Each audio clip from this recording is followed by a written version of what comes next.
Hello everyone, and welcome to another presentation of ILA's 2009 webinar series. My name is Mike Sveningsson. I'm a leadership instructor for the School of Leadership Studies at Kansas State University and will serve as the moderator for this presentation. Today's ILA webinar presentation is sponsored by ILA's Education Member Interest Group. The ILA has 5 member interest communities where members with similar passions connect with one another. To learn more about these communities, please log on to our website at ila-net.org. Today we're excited to hear from Stefan, the Associate Professor of Business Administration at the School of Economics and Management, Lund University, Sweden. Stefan will be presenting Varieties of Consumption of Leadership, Followership in Practice.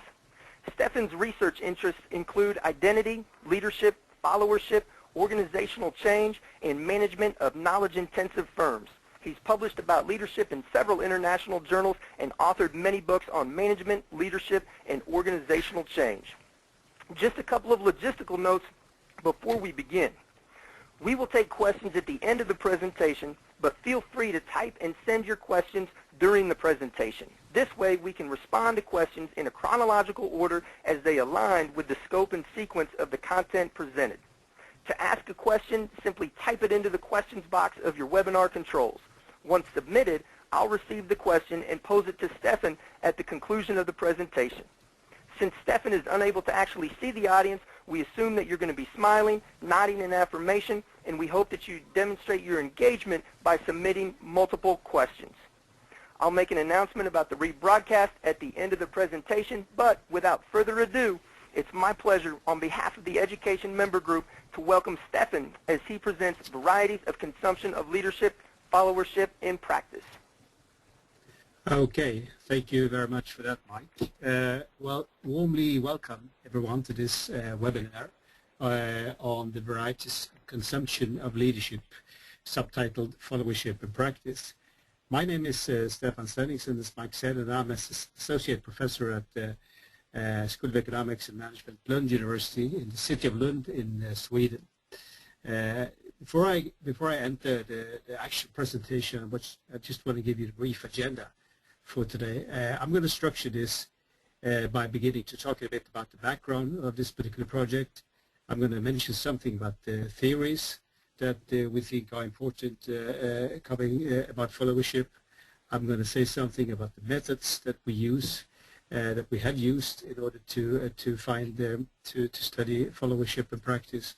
And then I'm going to talk a bit about the actual findings that we've gained during the last years.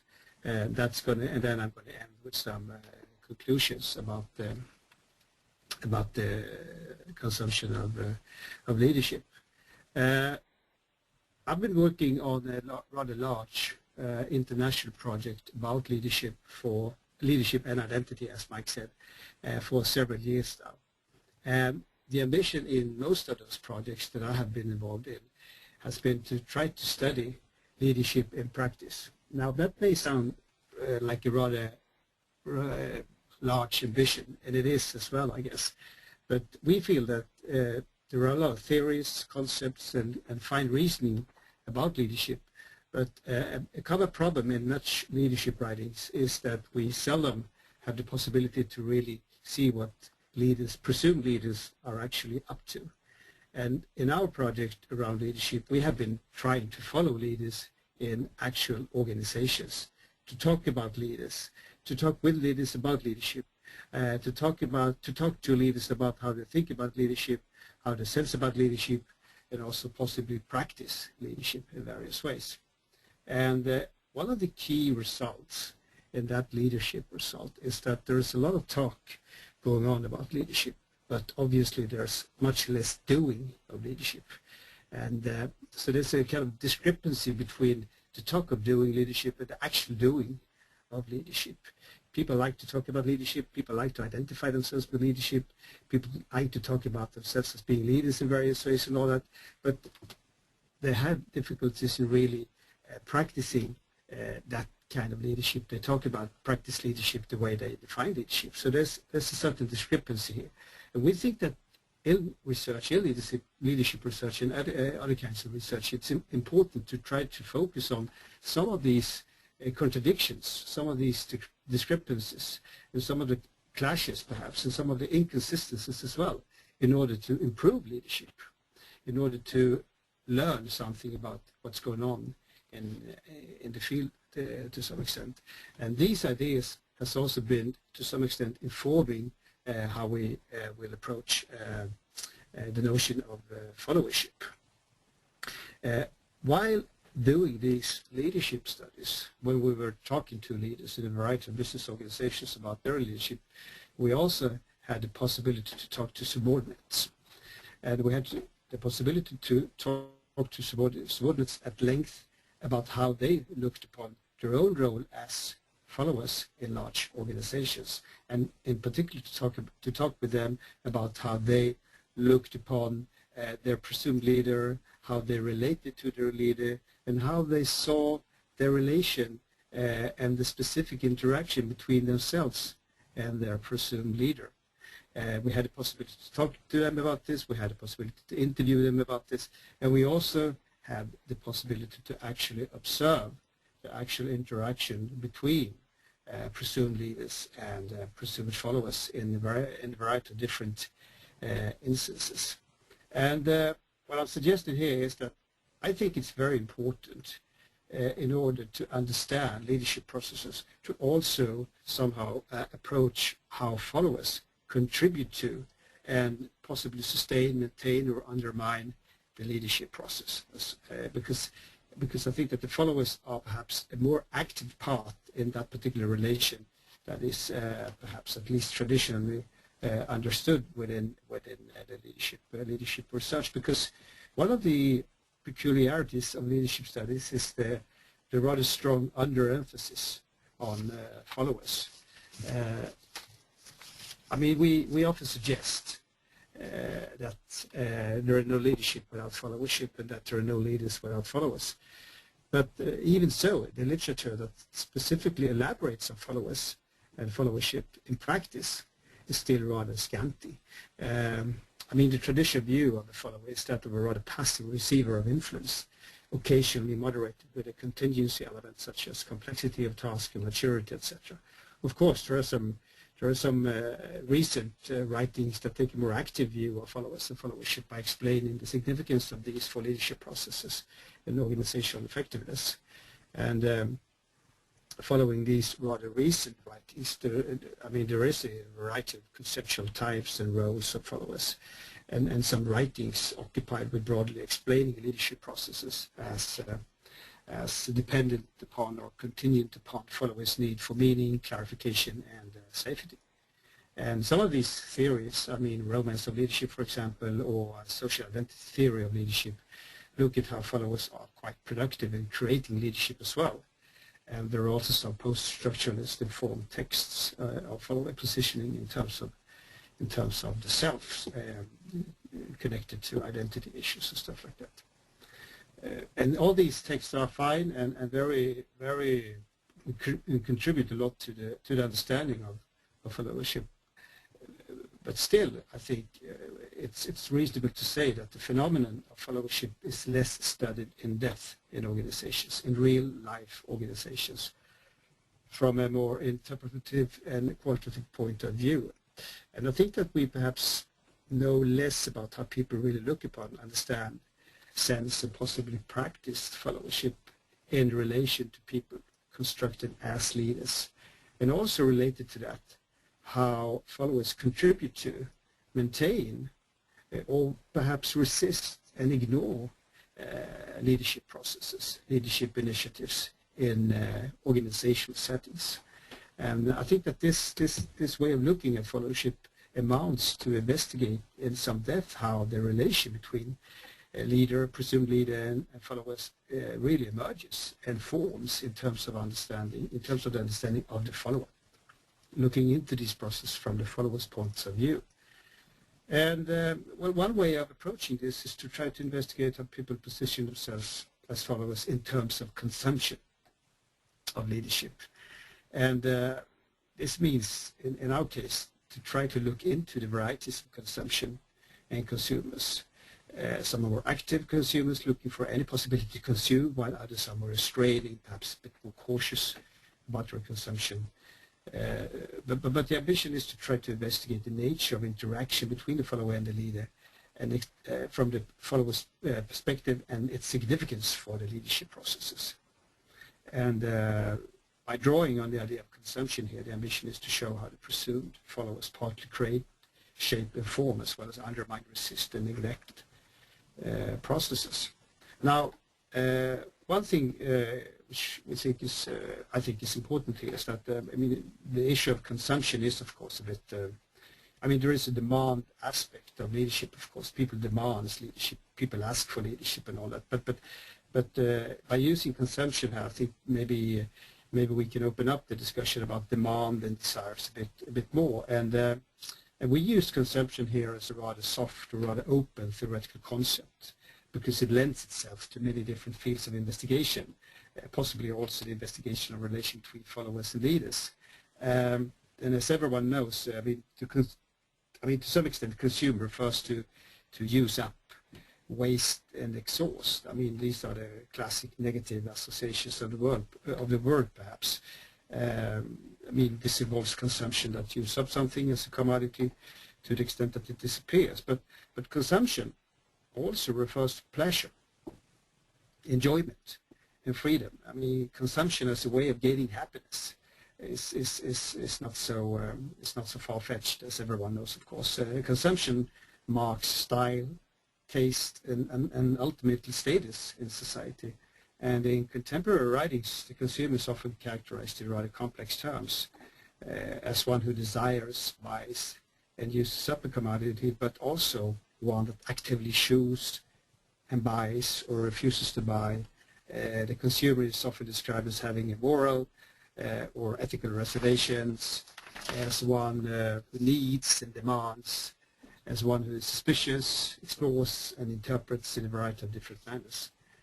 And the consumer is frustrated and picky and more or less informed. And whether we look for identity, satisfaction, pleasure, status, or whatever, there's always a service or commodity that somehow promises to provide just this. And perhaps this is true for leadership to some extent as well. So what I'm saying here really is that when we talk about studying followers here and talking to followers, we have been talking to followers not only how they think about the relation to the presumed leaders in general terms, but actually how followers use that relation, how they demand that relation, how they desire that relation, how they exhaust the relation, how they enjoy it, how they feel pleasure from that relation, and you know, draw happiness from that. We even love, in fact, actually from that particular relation. In business organizations, mind you, we have only studied followership in business organizations. So consumption aspect here is how people actually are looking for something specific in that particular relation that they want to use for themselves to some extent. The method we have been using is, just going back to the method issues again shortly, is that we have, as I said, been doing interviews with presumed followers, mainly subordinates then at various levels. And maybe this is a weakness. I mean, we usually tend to think about leaders as managers and followers as subordinates, so we use that kind of framing as well, and that could be discussed later on perhaps. We've also done some observations of interaction in various instances, meetings and other gatherings where the bosses meet their subordinates. And I should also say that this is at the moment I'm presenting some empirical findings. We have been doing strict empirically driven research, and the idea is to let followers come forth to hear what they have to say about various issues here. And I think it's important to try to do that in various ways, to hear their voices basically, and to be observant for variation and nuances in the talk of followers, and to let reality to some extent kick back at some of the more perhaps unnuanced or less nuanced notions of followers and leadership processes. So the positions I'm about to present here are actually positions that have basically emerged from the field, how people talk about their relation to their presumed leader. And but of course there's always the theoretical lens here, and it's present here as well, and we can never refrain from that, of course. And the labeling of the various positions that we've done here is of course the results of our own creativity, if that's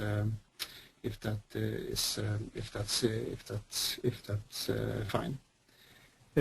So. And after this method, I'm just about to present 5 cases then, 5 cases or 5 positions of consumptions of leadership.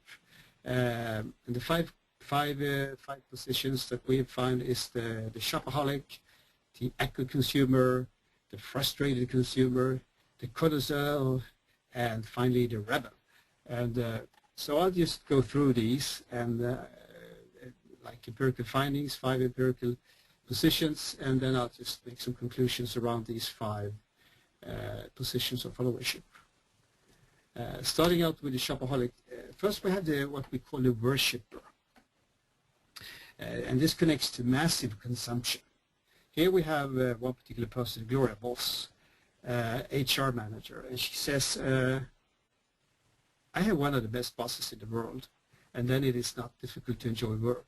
He's very open, consistent, and very clear. He stands for what he says. He lives as he learns. He's very intelligent and very able in various ways. It's very exciting here because this is the most exciting boss I've ever worked with all my life. He stands for everything that I think is important myself. And another quote from her is that he's my daddy, and he's the daddy for the people in the leadership group. And she also says, my boss wants me as a sparring partner and as a trustee. I receive information that no one else gets, like these things are things that you must keep to yourself. And this is a very strong, she has a very strong relation, obviously, to her superior. And she talks a lot about how she uses him in various ways in order to get things done. She always refers to him. And so here's a person that actively, we think, looks for possibilities to consume leadership in terms of what she perceives to be her boss's will, thoughts, and even dreams. And these relate to many things. I mean, she talks about, when she talks about her work role, when she talks about organizational direction, when she talks about moral, work ethics, and everything, she always refers back to her boss as being some kind of role model for her in this way. And so we think that this could be seen as a very active consumption of leadership. Like, here's a person wanting to embody the leader's wishes and shaping, and by that strongly contributing to the preservation of the leadership processes.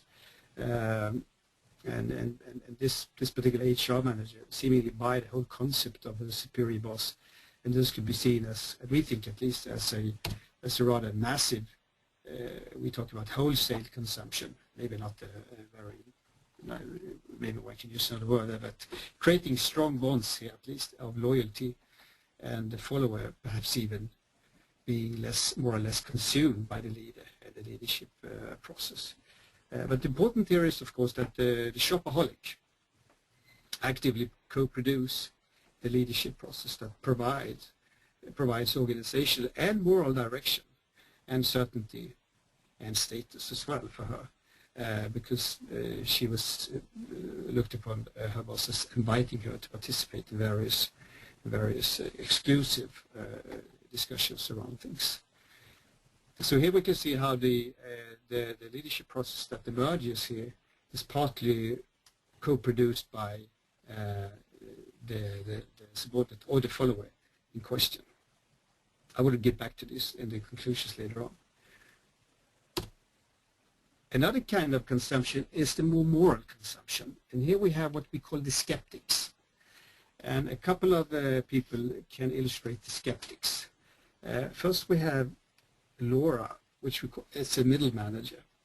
And before I mention these two, let me just say that both these, here we have two middle managers, two women talking about two different managers, 2 different subordinates, 2 different superiors.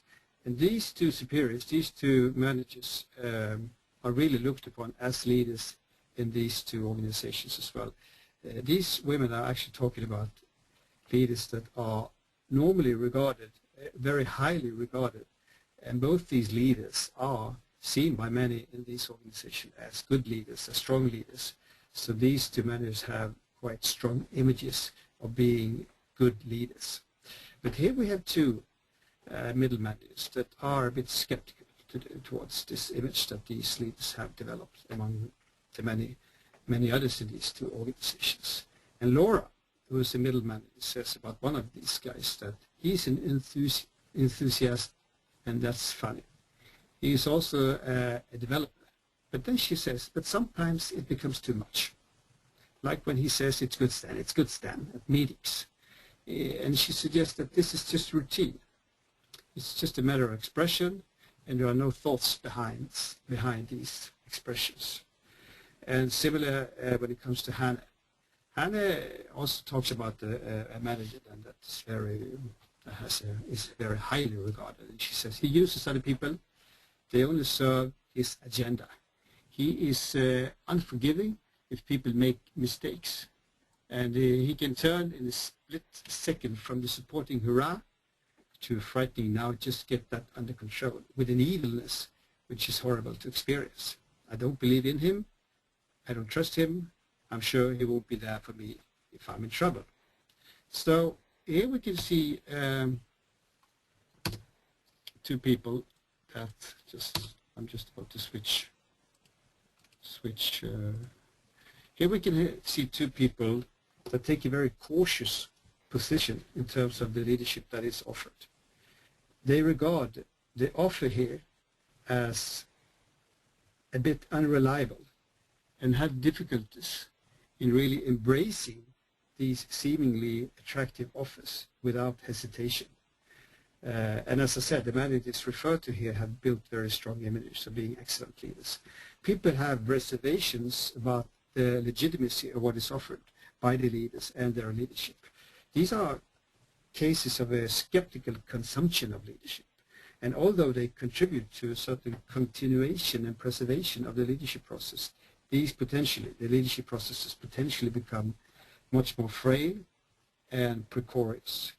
And perhaps in contrast to the more indiscriminate consumption from the worshipper above, we have here consumers that are more morally and politically conscious, like eco consumers, when it comes to consuming leadership. They are skeptical towards what they regard to be any empty appearances and images, suggesting that there is often more, or perhaps less, to these people, to these guys, than meets the eye.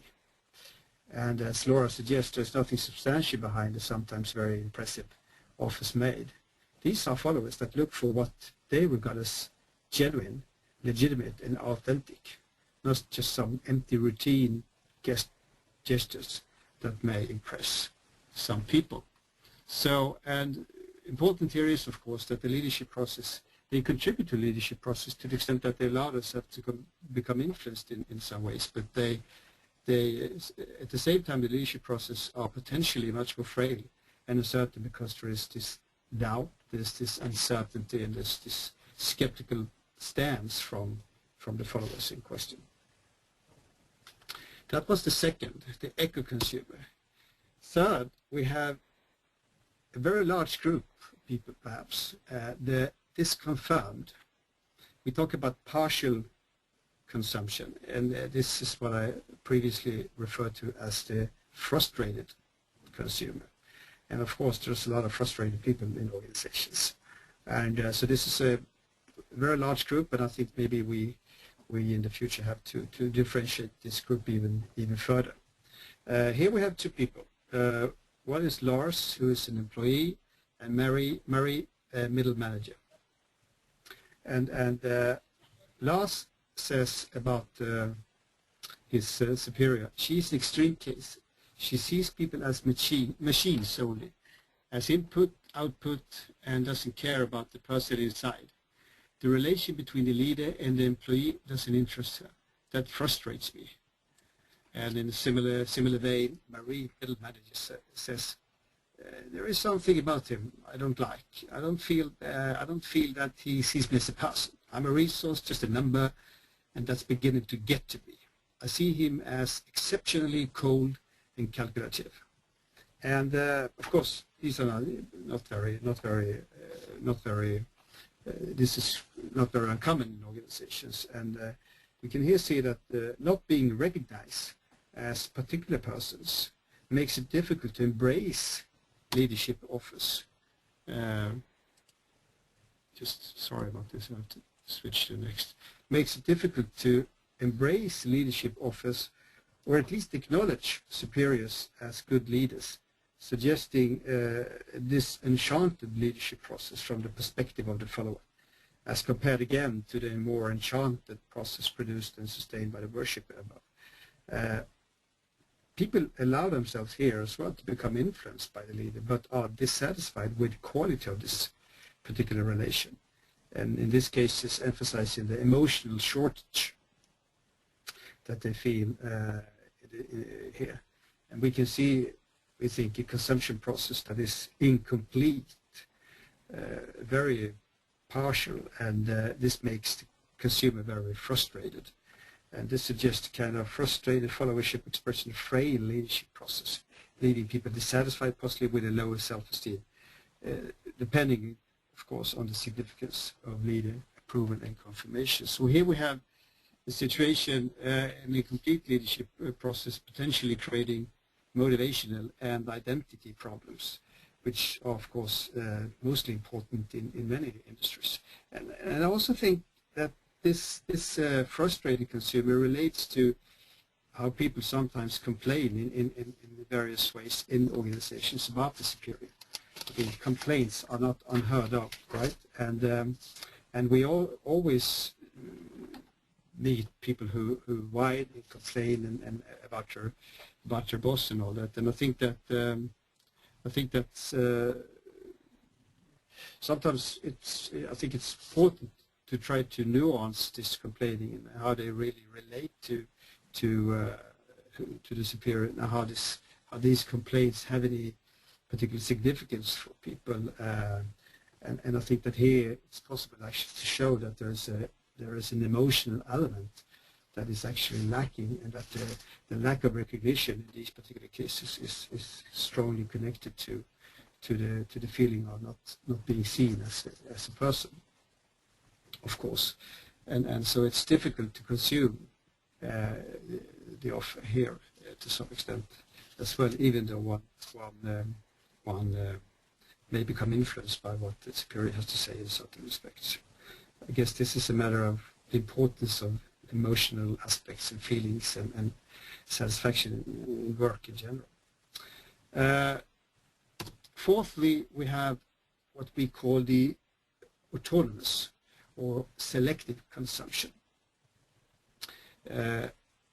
Here we have a group of people that consume leadership, but are very picky about what kind of leadership they consume, very picky about about the offer that is made to them. And here we have Anders, who is an engineer in a high-tech firm, and he talks about his boss, and he says, Magnus is a wise person and good to reason with. You can go to him with problems, the door is always open.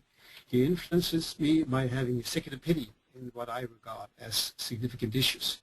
We have weekly meetings that he chairs, and his talk influences my picture of what we are up to.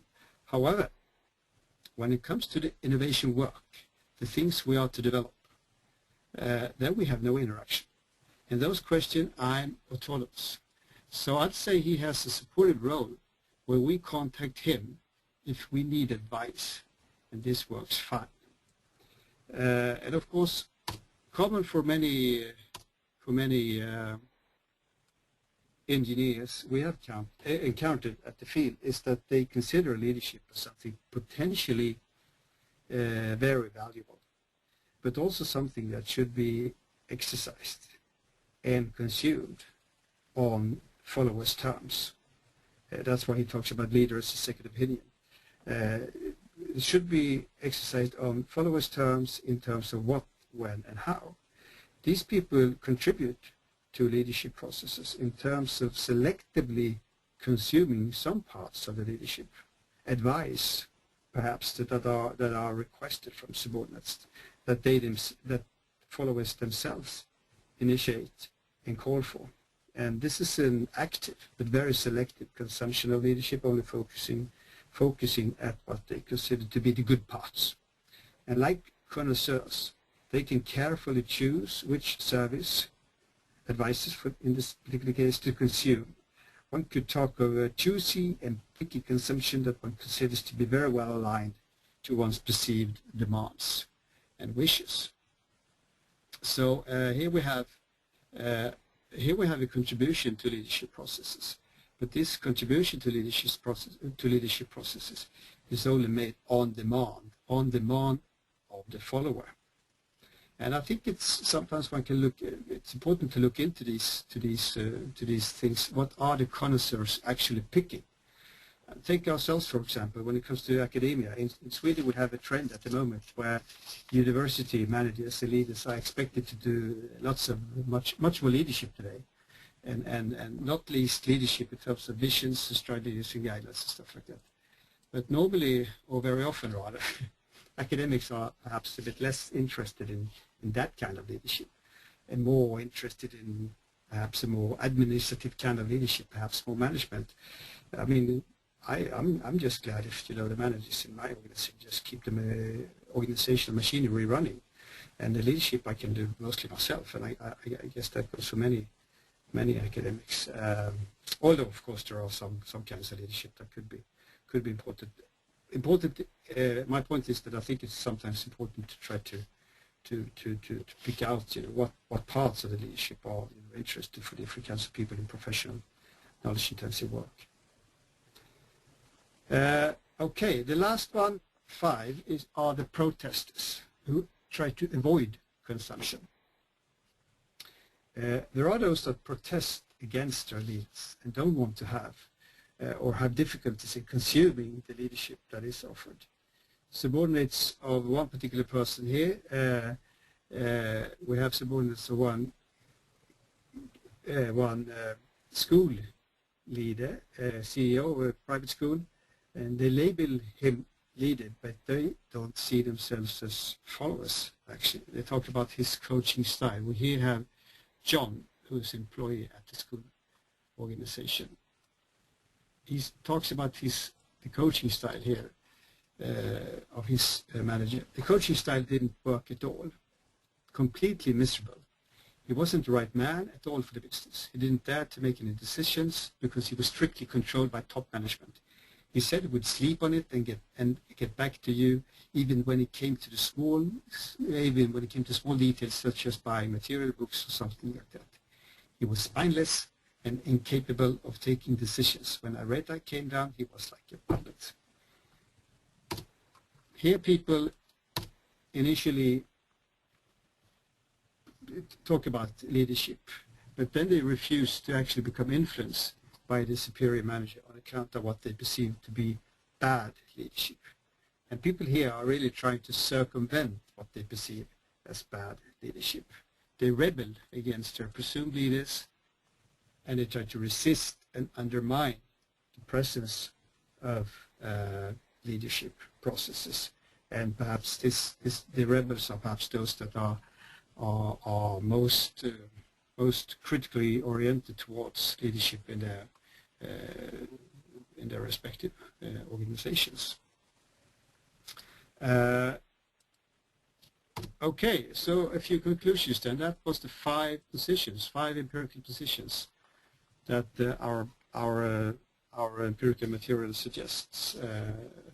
And some conclusions that could be drawn from this is that followers' interpretations and views in terms of sense making of leaders, leader interaction, leader relations, strongly shapes leadership processes in various ways.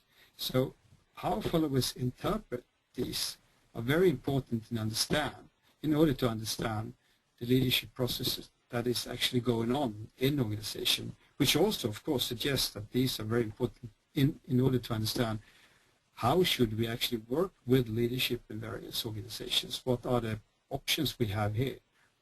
Well, this depends then on the kind of interpretations that one can expect followers to engage in various organizations. Interestingly, we think at least at this time is that the interpretations here are based on work tasks and roles, and that's not very surprising, of course, but also that they are based on how people what people regard as moral, ethical, and emotional. So the strong moral, ethical, and emotional elements, in addition to the tasks and roles, which is usually talked about when it comes to how people interpret the way they work in organizations. And I think that this is perhaps is very important, the second part, because that lends itself to that points to the third conclusion. And I think that followers' interpretation and followership in organization is potentially strongly connected to identity. I mean, we know this from a theoretical point of view, but we lack, I think, in-depth investigations and how this looks in practice. And I think that so followership potentially very connected to identity and feelings of self-esteem and self-worth, questions around who am I and what do I stand for. And this latter issues of identity, I think, is hugely important, and that's important to the extent that I think that the positions that we are elaborating upon here at the moment are not only kind of followership roles. I think they are strong positions that are partly related to how people actually look upon themselves in moral, ethical, and emotional terms. So this goes to some extent beyond the talk of follower roles. Roles are usually something that we can jump between fairly easy in organizations. Roles is about external expectations and stuff like that. But are we also looking into the identity and follower sense-making, follower interpretation based on these identities? I think that we can come a bit further when it comes to understanding leadership processes in organizations. So, Mike, I think I end that because this is what I actually have on my slides as well. So, yeah, thanks very much. Mike? Sorry, Stefan, I was on mute there. Okay. This then ends the formal part of the presentation, and now we'll be accepting questions from all of our participants. And many times, as we've done this before, as questions start flowing through, if it triggers another question that you'd like to ask, please send that to us, and we will respond to it shortly. Stefan, the first question that came across today, how do your 5 positions differ from the well-known LMX theory of team leadership, the leader-member exchange? Yeah, well, I think that what we try to do here is to go a bit beyond the exchange in terms of roles. I think that probably the most important aspect beyond the LMX theory is that we try to focus on the followers' interpretations, the followers' sense-making, and try to connect this to elements that lies beyond the more formal tasks, the formal roles, the formal work mandate. So I think that and LMX is hugely important and points to a variety of different interesting areas. But I think that we sometimes, I think it's important that we also sometimes try to get to the followers' perspective more in depth and try to emphasize that a bit more. And in doing that, I think also it's important to try to relate those interpretations more to how people actually look upon themselves in various ways. So there is an element of LMX here, but I think that we also tried to develop that a bit further, not least then in terms of the interpretation, sense-making, and the identity stuff that I was talking about just in the end of the presentation. Great. Stefan, can you comment or expand based on your observations on the leader-follower working relationship?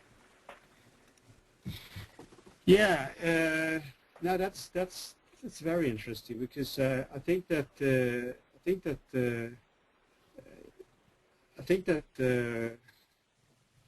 sometimes we tend to look at the leader-follower work relation. We tend to look at that as a bit too narrow, and I think that considering what leadership, considering the talk about leadership today, and considering that there is so much emphasis put in leadership, in the modern leadership discourse today, on leaders as communicating, as leaders as listening, as leaders as friends, as leaders as facilitators, and all those soft areas of leaders. I think that one important element of the leader-follower work relation today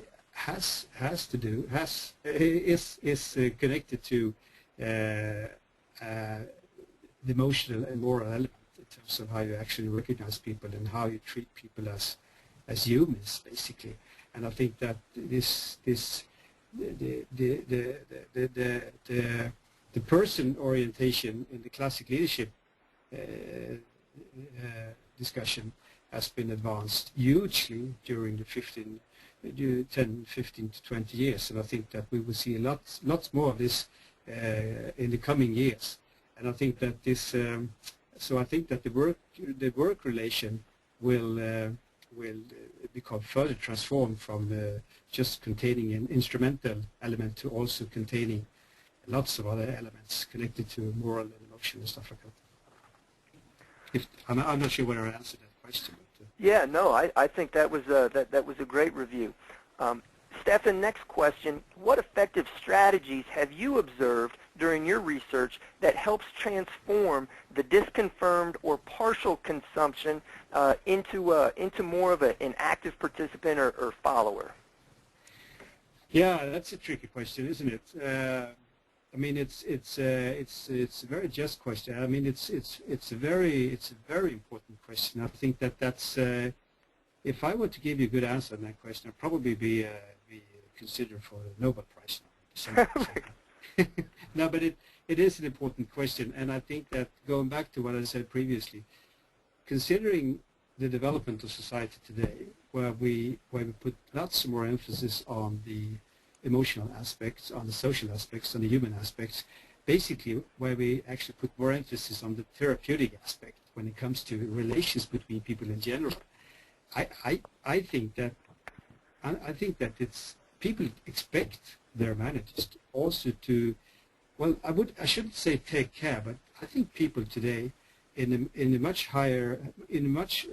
a much broader extent just expect their bosses also to somehow exercise an element of recognition, communication, listening in, and all that. And that's where leadership development comes in. Unless, I mean, if we have organizations where these aspects of leadership are important, and I think that they are becoming much more important in basically all organizations, and even those organizations just, I mean, classic machine bureaucracies and stuff like that, if these elements are becoming much more important, I think that leadership development is important, and I think that leadership development that focuses on these issues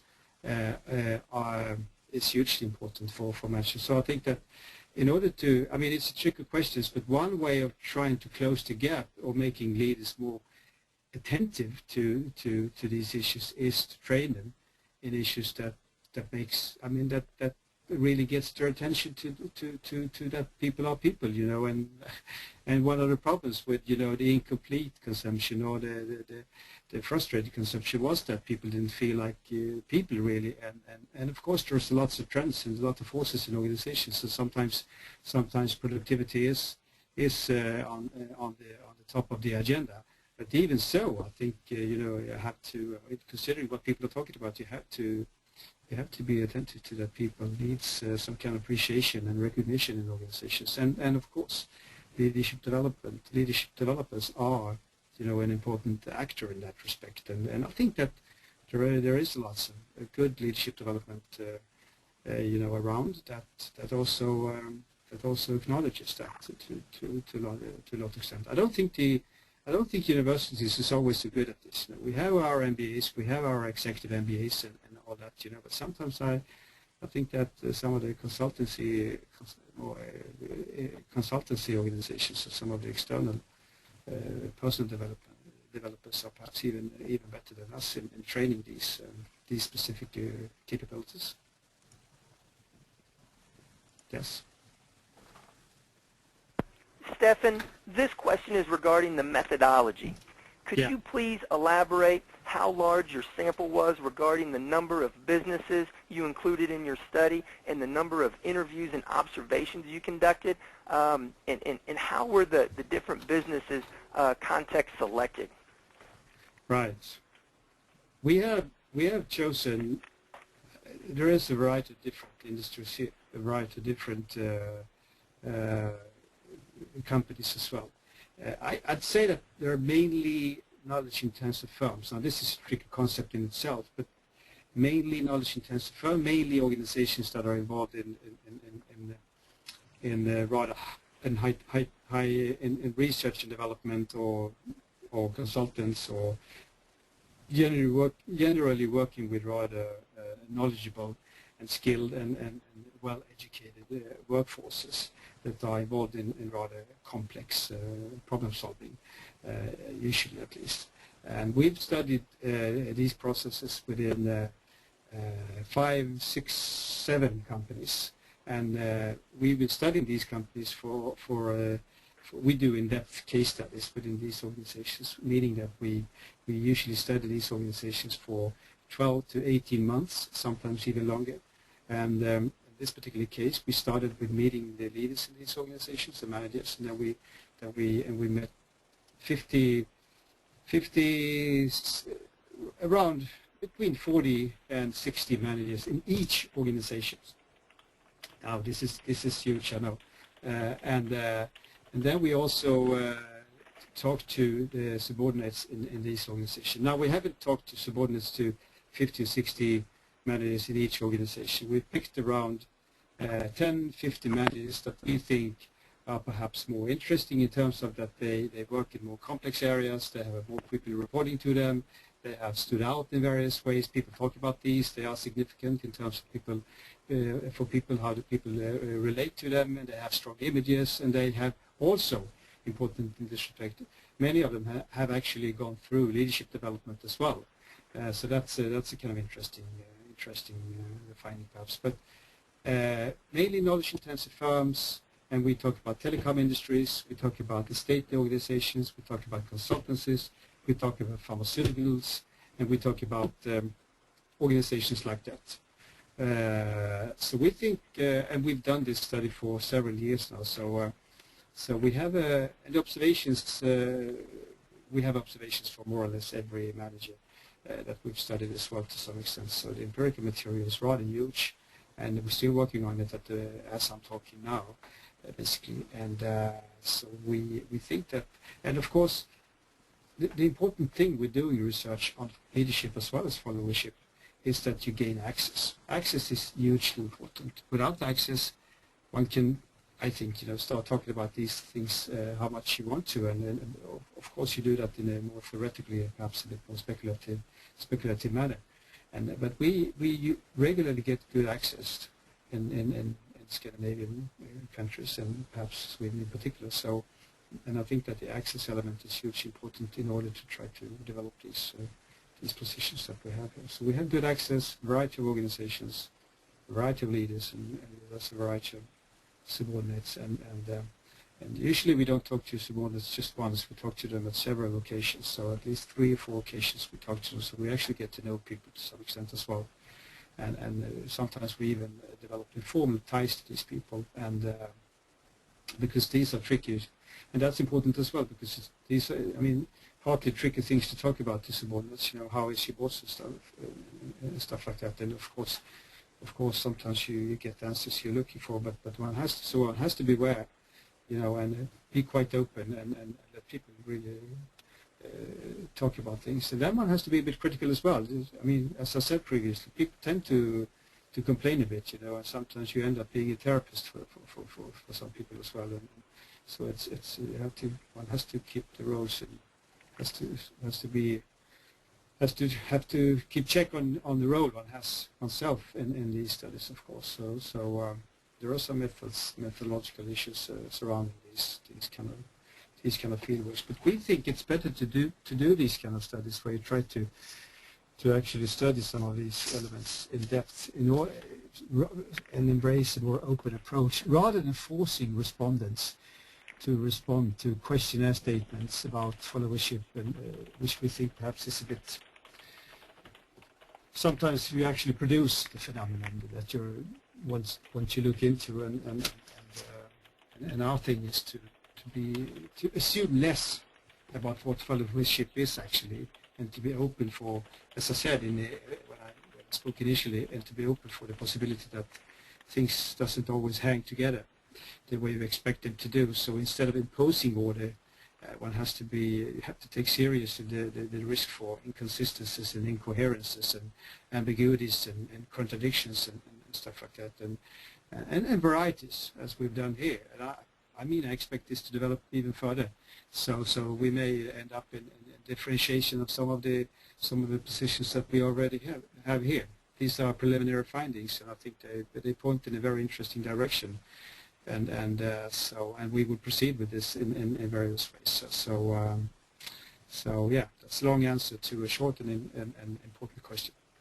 Yeah, and Stefan, we've got a lot of questions, so we've got a limited amount of time remaining. But this next question is really intriguing. What did you learn about unrealistic expectations of leaders by followers of desiring more from leaders than any one human being can always live up to?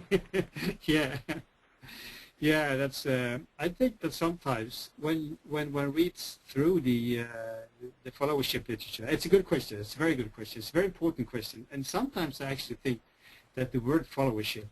Yeah, I mean, we discussed followership, and I know everyone discusses followership today, and many people don't like the word in itself, and sometimes you can be a bit critical towards the word followership, because it really suggests that you're just out there, demanding that other people give you something that you want. I mean, I desire this and this and this, and of course, that's the way my kids sometimes talk to me. I have two of them, so I know about that, how demanding and frustrating and exhausting that can be. But I think that sometimes, and especially in knowledge-intensive firms, I think that we also have to somehow educate people in followership. Followership is not just a matter of, formulating your unrealistic demands on people that can't just give you anything that you want. I think that sometimes, especially in knowledge-intensive firms, but even in other organizations as well, I think it's important that we also put demands on followership and what good followership is. Good followership is also a matter of taking initiative and also actually being an agent in various ways. Being an agent and take responsibility for your own interpretations and your own work roles and tasks and moral and emotion and stuff like that. So, and I think that that's an issue that should be brought up much more. How do we actually educate people in followership? Because when we get down to our classes in leadership and we ask people in the classroom, how many of you will be leaders? I mean, not many raises their hands, but there are always a few. But when we ask the question, how many are you going to be followership? No one ever raises their hands. And mind you, everyone's going to be, to some extent, a follower down there in organizations. So I think it's important that we educate the followership as well. So there's a potential here in terms of displaying the responsibility, roles, and how you shoulder a good followership identity or role in practice as well. Stefan, is the assumption that as a leader understands what category followers fall in, that they adjust their leadership style in order to increase positive followership and productivity? I think so, to some extent, yes. I think that's important. If that's possible, I think it's important to do that, and I think it's possible as well. I mean, leadership is about, to some extent, we can talk about leadership as influencing people, and I mean, talking about followership. Followership is when I allow myself to become influenced in some significant manner of what someone else says, and I think that if leadership has anything to do with influence, of course, leadership is about, getting things done. And getting things done, so I mean, one has to look at this from a pragmatic level, and of course you have to adapt to situations, and you have to change your leadership and vary that to depending on the follower characteristics and follower interpretations. And this kind of then leads me into the next question: does followership also work in different cultural contexts? How differences could be, or more or less, how can followership lead cross-cultural situations? I think this is this is just speculation for me, but I think the cultural dimension is hugely important here when it comes to followership. And are we talking about different cultures in terms of nations and regions and stuff like that? I think it's I mean, look at the Swedish culture where I'm from, for example, where it's a rather consensus-oriented culture, where there are rather flat organizations, and where there's very short distances between the leader and led, or the leader and follower. I think that provides for one kind of leadership processes. And in other countries, I think that if you work in the Swedish way as a leader, you would probably gain another result. So I think that that's a hugely important question. I mean, if you took the Swedish leadership style and tried to implement it in France, you would probably gain. You wouldn't gain probably not respect from you would probably not gain respect from your subordinates or followers. They would probably think you're, I mean, just a weak leader who hesitates in taking decisions and stuff like that. So I think that's an important issue as well. The organizations that we have studied here are mainly based in Sweden, so that should be acknowledged. I didn't do that in the beginning. That could have been done as well, and I think that also gives a background to the results that we have here. Good comment. Stefan, how does power contribute to the perspectives of the followers? How do power contributes to the perspective of the follower? Yes. How does power work in this relationship? Yeah, power is an element here as well, and sometimes difficult, of course, to distinguish perhaps power from leadership, and usually one can look upon power from different angles. Of course, if we look upon power as a means to get things done, as a means to try to influence people. If we look at power in that way, as a tool way, I think that I think that that's a hugely important means sometimes for leaders to use in order to influence people. Having said that, I'm not suggesting that leadership really is connected to making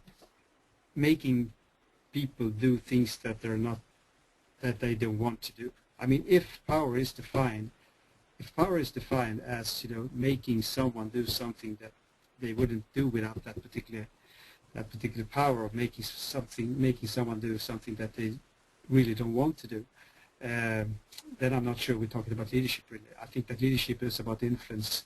I think leadership is about influencing someone. Is when I allow myself to do something that I think is necessary and important and desirable. So it depends a bit on how you define power. Power is sometimes used in order to define how you get things done in conflicts and in difficult situations, and where people have different interests and stuff like that. So and I wouldn't say when you run over someone in spite of their interests and they don't like it, but they do it nevertheless. I don't think you have. If that's what you mean by power, then I think we've left the leadership arena. Stefan, you talked about the 5 positions of followership, and based on your observations and research, was there an equal distribution of the different types of followers in said organizations? Did one type of follower tend to trump the other types of followers? Yeah,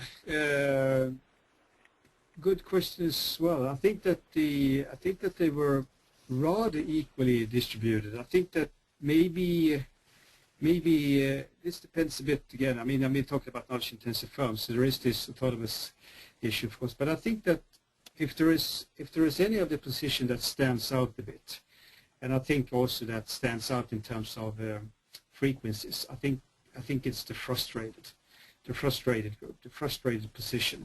And I think that when I talk here about the frustrated position, I relate that to being disconfirmed emotionally, morally, and not seen really. But I think that if it's a tricky position to some extent, because there is lots of frustration going on in organizations among many, and sometimes this frustration is just talking and has no stronger bearing in how people actually relate in interaction in relation to their superiors. But sometimes I think it does, and I think that position is probably the biggest, and probably also the one that could be elaborated a bit upon more, and perhaps also differentiated a bit more. I guess. I mean, the worship, you have worshippers everywhere, and they were there. Skeptics, yes, and the autonomous, our knowledge-intensive firms, you have them as well. Maybe a bit less rebels. I mean, more frustrated and less rebels, I'd say. Rebels are good to have sometimes, I guess, at least theoretically. But you need them to some extent, but you can't have them. Everyone can't be a rebel unless you want to do something, of course, or rather, unless you want to get things done. But so, more frustration and less protesters, I'd say, in general. Stefan, thank you very much. And we had multiple participants send questions, so we'd invite you to continue the discussion with Stefan via email after this presentation. But Stefan, any other words that you'd like to share as we sum up this webinar? Well, I'd just like to say that I like this format. This is the first webinar for me, and I enjoyed very much presenting this material. It's preliminary material. I acknowledge the questions, very good questions. Gave me the chance to expand on some of the topics here that I think is most interesting. And if you have any other questions or wonderings or issues that you would like to discuss with me, please do what Mike just said. Invited you to do, just send me a mail. I'll try to respond it as good as my ability. And we've written something about this variety of consumption in written form, and I'd be glad to send it over to you if you want to see it. And so I'd be glad to send it and just keep the discussion going via email. Please do that. So thanks very much for the questions. It's a wonderful opportunity to present something in progress in work, to present some empirical stuff that we think are important, and I like this very much. So thanks very much. Well, Stefan, thank you very much. Couple of words as we end. We will do our best to rebroadcast this presentation within 48 hours to everyone who attended this webinar. So you'll receive an email link of the rebroadcast. ILA, if you're not yet an ILA member, I encourage you to go onto our website, ILA-net.org, for more information about the ILA, including information about our next global conference, which will take place in November in Prague. Otherwise, Stefan would very much like to continue the conversation via email. You can actually email Josh Tarr at the ILA office, JTARR@ILA-net.org, and Josh can get you connected with Stefan. Thank you very much for listening in, and we hope that you join us again for our next webinar.